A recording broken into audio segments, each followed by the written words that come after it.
9. gaur, eta martxoaren 29 arte Euskal Herri osoa zeharkatuko duen Euskararen aldeko lasterketa erraldoia. Lehenengo metroak ikusten ari gara, lehenengo 5 metroak 2175 kilometro oso ikusiko ditugu Euskal Herrian zehar korrika aintzina. Oso polita da irudi hau eta transmisio kontu bat ere bai hor.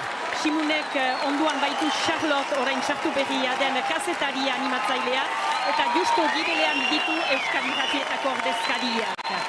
Siberoko botza, Irulegiko irratia, gure irratia, Antxeta irratia eta Mikuzeko irratia, bost irratiek bat gaur. Gora, gure Euskal Irratiak.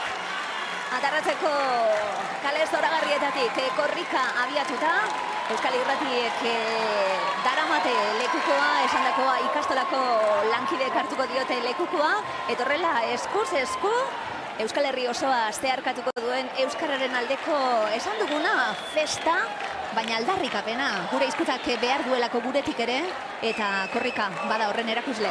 Aldarrikapena bai, esaten ari garelako, euskerak behar duelako, euskerak behar gaituelako, eta euskerak erasoak jasanda ere, euskera hor dagoelako, eta euskera ez dugulako utziko hortxe lehenengo metroak, jendea hor ikusten duzue, norbanako batzuk daude aldeetan, baino atzetik milaka pertsona dijoazte atzetik, hemen plaza txikia geratu da ikusten duzue, irudi izugarri hori, eta hortxe izango da lekuko aldatzea.